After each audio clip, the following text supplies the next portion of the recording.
Tell me, how is it working with Heath? Don't worry about profits, now. Profits will come. What do you answer to the objection that it's too hard? I was the point person for the homeowner through the entire process. How do you guys come up with the marketing materials? And I want to talk about marketing for roofers. We came up with the name Catch-All. We kind of realized that the only way to prevent leaving behind nails is just to prevent them from even hitting the ground in the first place.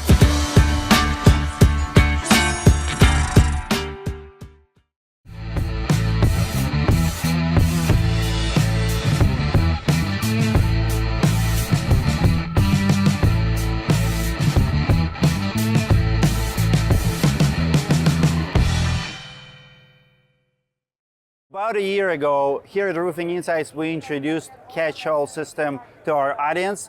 And to be honest with you, I was not prepared for the negative feedback on a product that I thought was absolute winner. Today, I'm sitting with the co-founder of Catch-All, Eric Mackintosh, and I want to discuss why so many roofers did not like the invention. Why so much hate? Is it a roofer's thing? Or is it a problem in the innovation itself? So first, Eric, thank you so much for coming. We're here in Las Vegas during Expo. Tell me what you do, how did you come up with the idea? I know you co-founder with Heath. Yeah. Tell me about that partnership relationship. Did he come up with the idea? You come up with the idea? Yeah. Tell me how it was born. Well, first of all, thanks for having us. Appreciate it. Glad to be here. Love your booth. So the Catch-All was initially Heath's idea because in his roofing company, I was doing sales and project management, and I came up at his company, and we were always pushing customer focus, customer experience. And what he would always say is, hey, take care of the customer, make sure that they feel like that you care about them and you're going above and beyond. And then don't worry about profits, now. Profits will come. If you're caring for the customers, then you'll have enough jobs and you'll be able to feed your family. And so that's what we were doing. We were always just, thinking about the customer first, pushing customer experience. And so we were using the best materials that we could on the roof, the best workmanship. We were constantly giving free upgrades, things like that. But what we found is the homeowners really didn't understand that, and they weren't on the roof and they didn't see it and they couldn't feel it. But what they knew is that when we left, if they found 2 nails near the flower bed, they felt like that we did a bad job or maybe we didn't care about them. And so Heath was always trying to work on that. And he initially set out to try to buy a product to alleviate the left behind nails specifically. So he bought $1,000 magnets, bought like 12 of them. And so we were rolling around with these fancy magnets, and the first time I used it, I was like, this thing sucks. It's not helping at all. I mean, I would watch it. I'm like, I see nails and it's just not picking them up. The grass is wiping it I want off. to pause you for 1 second. I want you to comment if you're struggling with cleanup. What do? Do you like or don't like nails? Is it even possible to clean the job absolutely perfectly with no nails left behind? Pause this video right now, comment below if struggle is real. Maybe you are paying for tires because your crew is not doing good cleanup. I know I've paid probably for 5. Comment below how many tires you have replaced. I want to hear from you. Now let's get back to the video. Yeah. So started out with these magnets, and I had one in my truck, rolling around with them. They just weren't helping, and so I ended up hands and knees in the grass, in the mulch, picking them up for hours. You were doing it? Yeah, it drove me crazy. So you work for Heath? Yeah. So what did you do? What's your background? I was doing sales. Well, for Heath. Yeah, I was doing sales for Avco Roofing, and then I was helping to install, managing. So I was the point person for the homeowner through the entire process. So I would do the inspection. Hey, we do a lot of hail restoration. You have hail, I'll work with your insurance company. I'll be the point person during the install, all of it. And I'm the one in charge of the whole job, including cleanup. So if the crew is 45 minutes away doing another roof, I'm like, hey, you guys got to come back. But at the same time, the homeowner's like, dude, there's nails. And so I'm the one that ends up, picking up all these nails. And finally, I just got super sick and tired of it. And Heath and I were talking about it, and he said, well, what about metal detectors? So we bought like 12 metal detectors. Yeah, and I had one in my truck just rolling around. But what we didn't think about is in East Texas, we have a ton of iron ore in the soil. And so I was getting a million false positives. Everything sounded like a nail. It was just beeping like crazy. And I would probably look like a maniac out there for hours. And I found a few nails, yes, but we left so many more than we were able to find. And so Heath and I were talking, and we kind of realized that the only way to prevent leaving behind nails is just to prevent them from even hitting the ground in the first place. And so it was Heath's original idea. What can we do to wrap the house so the nails never even hit the ground? And so we started kind of brainstorming, and we were looking at like a trampoline netting that keeps your kids in the trampoline, and thinking like, yeah. And we're thinking, okay, what do we do with this? Can we nail it to the soffit? Can we make a clip that attaches to the eaves and rakes? And we kind of experimented with that. And then we realized if we just suspend it from a pole, that'll be quick and easy to get up and down. So we started messing around with that. And I remember the very first job of mine that I used, we bought a bunch of netting and tested it. And then I suspended them around a house. I convinced the homeowners, hey, we got this new idea. Can we try it on your house? And they're like, yeah, great. And it actually kind of worked the first time. And so we kept iterating with different materials, different netting, and then obviously different suspension systems. And then we eventually invented the gutter protector to go in the gutter. So it was originally going to be a multi-piece thing to go in between all the different hangers. And then we realized we could make it out of one piece. And so we did a lot of 3D printing and rapid iterating and trying new shapes and ideas and things like that.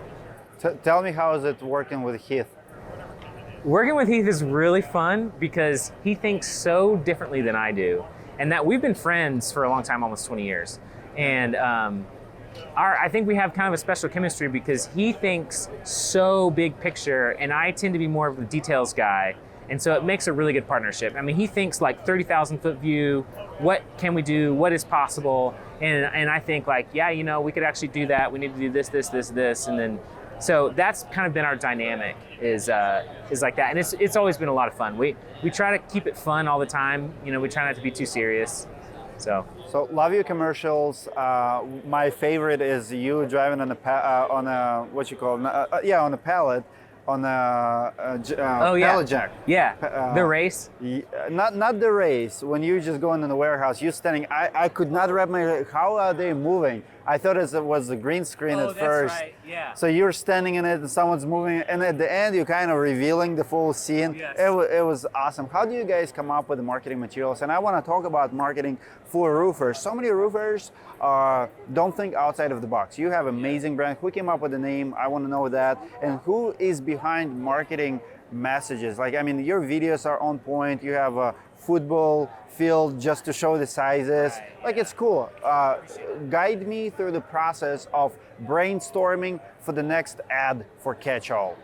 Because roofers struggling with it. They want to have the best ads, but they never ever brainstorm. They never ever think about it. They just hire agency who does not know roofing business. And I don't think third party can create a good ad if they don't know your space. I totally agree with that. And that's why we do all of our videos in-house.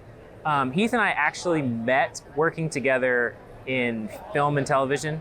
So that's your background. Yeah, I did camera work for 10 years professionally before I needed to get out because I just wasn't around for my family and for my wife. And so I really wanted to come to work with Heath when he bought Avco Roofing just because I wanted a better lifestyle.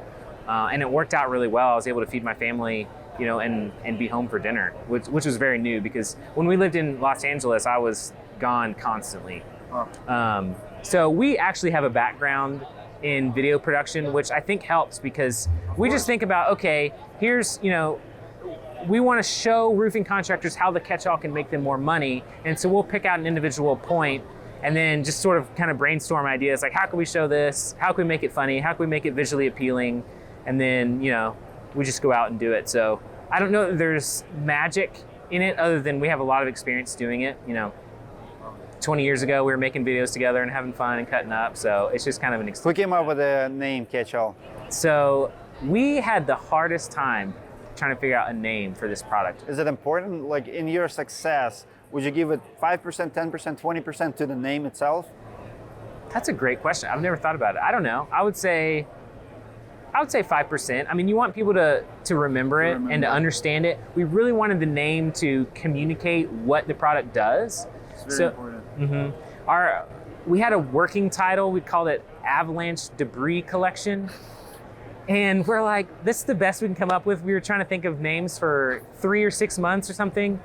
And that's the best. And both of us were like, man, it's just not really working. And then Heath called me one day and he said, what about the Catch-All? I was like, dude, that is absolutely perfect. The Catch-All is perfect. Wow. And we were kind of going around, is it just catch-all or the catch-all? We wanted to go the because it seems more like a noun than a verb. So many roofers did not like the idea, or I don't know if it's because it's new. I want to hear from you what kind of negative feedback you're getting, how you're dealing with it. I see comments all the time like, oh, it's too hard, or why to do that, like, or it's too expensive. What do you answer to the objection that it's too hard, and why invest in something like that where, you know the roofing industry, labor is subcontracting. You cannot make a subcontractor to buy something like as expense, but to buy something for them does not make financial sense because you cannot make them really accountable. Right. What's your answer to that? Well, a lot of people have thought, hey, that looks really hard to set up. And it can, it certainly is more time consuming than just setting out a few blue tarps, but the end result is you've got so much mess that you have to clean up. You end up, maybe you save 20 minutes that you would be setting up the catch-all at the beginning, but then you waste an hour or 2 hours sometimes cleaning up afterwards and apologizing to the homeowner and trying to smooth everything over. And so what, in our experience and other customers who've used it, their experience is, hey, spend an extra 20 minutes setting this system up and then save an hour plus on the back end. And then the homeowner feels cared for, and then they give you more referrals, and oh, by the way, it looks totally different than anybody in the neighborhood is used to seeing. And so they're looking at your brand and you're gaining all this brand recognition. So yes, it is a little bit more time investment, the morning of setup, but in our experience, we've seen it really reaps a lot of benefit on the back end. I think people react because they see it and it's a new product and they think that just looks crazy. And I think, I don't think that's a problem. The negative comments have never actually bothered me because so many ideas, when they're new, people just think it's crazy. Like, think about the first guy who ever flew in a hot air balloon. I don't know who that was, but I'm sure a lot of people are like, that looks ridiculous. But hot air balloons are super cool. Why not? But so I'm just not afraid to be different, and Heath and I are the same way. We're not afraid of the criticism, and the people that use the catch-all really love it, and it helps them make more money, and that's really what we care about. I think eventually, as more and more people use it, the haters and people who just leave a quick negative comment, I think they'll come around eventually, probably. I mean, I'm sure not everyone will, but because it raises standard, and one of the things like catch-all does, Equipter does, those products, they become a new standard. They become a new norm. Right. You see more and more, and now you are left behind when everybody's else using something. Right. It's just like nail guns back in the day. I mean, you can still hand nail, right, but if everybody's using compressor nail guns, you don't want to be old school. So I believe that people without catch-all sooner or later will be, which is good for you. Do you have competition yet? We don't. We have a really, really strong intellectual property. So I don't think, at least for the next 20 years, that we're going to have competition. You have patents? We have lots of patents. Really? Yes. Yeah. We have like 70-something covered patents. Yeah.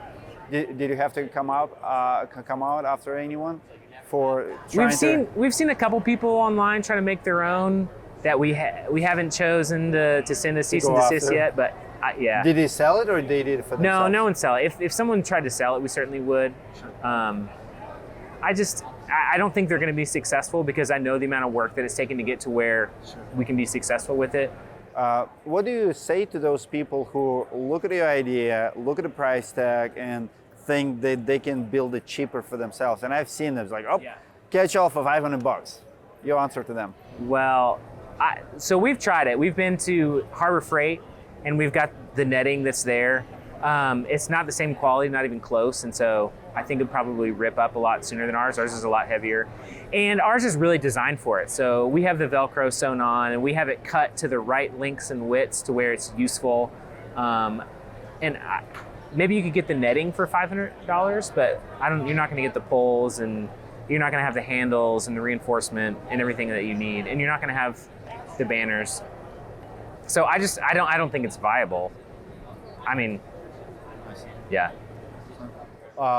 What marketing advice would you give to roofers? Marketing advice, I'd say, would be to stand out. Well, I mean, like I learned from Heath, I would say push customer experience, put the customer first, and that'll help you stand out. And then, if you have the catch-all with the branding that's on every single job site, I think everyone in the neighborhood will really see that. When I started to be successful selling roofs is when I learned how to concentrate in one neighborhood and build a honey hole. And my first honey hole was a neighborhood of 50 houses, and I think I did like 35 of them. Roofs just like blocks and blocks, because I just cared for every customer, and I made sure to take care of everything that they were concerned about, and people recognized that, and they did the marketing for me. So I didn't have to go call leads and drive to other parts of town and drive wherever, and I was just generating my own leads, and that's how I was most successful. And I think the catch-all really kind of feeds into that philosophy of taking care of the customer, standing out a little bit, and that has really added to our success with Avco Roofing. And now the catch-all also. Is customer always right? That's a tough one. I suppose in their mind they're right, and so it has to matter to me. Even if they're not right in my mind, it still has to matter. It can be very black and white to me, but if they're concerned about it or if they think I'm wrong, I really have to care for their concerns, because they're the ones that are allowing me to feed my family. And so I just need to make them feel cared for, and maybe I can gently walk them through, hey, this is the process, or this is what happens. But I have found that the more that you can do to make them feel cared for, the better off that I'm going to be, the easier time that I'm going to have. I found that using the catch-all alleviated a lot of problems when I was installing roofs with the catch-all. And even if there was an issue, like somehow we were nailing through the deck, and whatever plumber built their house put the gas line too close to the decking, and we hit the gas line. Instead of that homeowner thinking like, oh, this roofer doesn't care about me, they just blew a nail through my gas line and now my house is full of gas, they're gonna think, hey, I know this guy cares about me. He's got this whole huge system set up around my house. And they tend to have a little bit more grace. So even if they are upset, like, yeah, I can understand why you're upset. There's no way it was my fault. It's underneath spray foam. I couldn't have seen that gas line. I understand that you're upset. And then they tend to have a lot more grace. So I think, I try to meet them, and then if they know that I care about them, they'll meet me kind of halfway too. Absolutely. My last question is about Texas. I get a lot of comments that in Texas, homeowners expect roofers to pay deductible because that's what everybody's doing. Homeowners are hard to please. Nobody buys retails because the roof's getting replaced every year anyway. What's your answer? Is it true? Like all of those statements where everybody's doing it, like you will not be able to charge deductibles, and not only deductibles, but everybody's doing it. Everybody's door knocking. Everybody's stealing someone else's yard signs and re-signing contracts, like all of that. Is it kind of like mentality of, like going with the crowd and it's not wrong because everybody else is doing it? Do you see it, or do you see standard of the industry actually raising? I think the standard of the industry is raising. I personally never ate a single deductible. And I know that people at Avco don't do that because, well, one, it's not right. Two, we've never competed on price at Avco Roofing. And we would always say, hey, if you want someone to eat your deductible, we're just not that company, and we're not competing on price. We're not gonna break any laws to get your business. And sometimes people are upset by that, but that's just not our customer. So we would go for people who, are willing to pay a few dollars more, but what they get is so much more value. And we would kind of lay out the value proposition of, hey, this is why you need to use us as a roofing company for this 10 reasons, and I never had any problem. Certainly there was some customers who were like, well, I'm just gonna go with this other guy who said I was gonna eat my deductible. And I said, all right, well, I wish you best, and I'll just move on. And so I think more and more that people are realizing, hey, you don't have to eat deductibles. I can do 50 roofs and make the same profit that, I would if I was doing 75 or 100 roofs, because there's so much more profit margin in each job if you're not constantly eating every deductible. And so you can concentrate on those customers and give them a better customer experience, and you have less stress, the homeowner has less stress, and everybody's happier. Give one advice to the homeowner who about to hire a roofing contractor. I would say if you are a homeowner trying to hire a roofing contractor, I would say look at reviews. If you can get a personal recommendation, I would for sure. I think reviews go a long way. If you find people that love this roofing contractor, I think that really speaks probably to their character, their attention to detail, how much they care about the homeowner, that sort of thing. Give one advice to a roofing contractor. I'd say if you're a roofing contractor and you're trying to grow your business, I say take care of the customer first. Make sure that they know that you care about them above your own profits, and that way they'll feel very secure. And I think they're a lot more likely to recommend you to other people. And I think that soon you're going to have more work than you can really handle. Love it. Thank you so much for your time, guys. We're going to take a poll.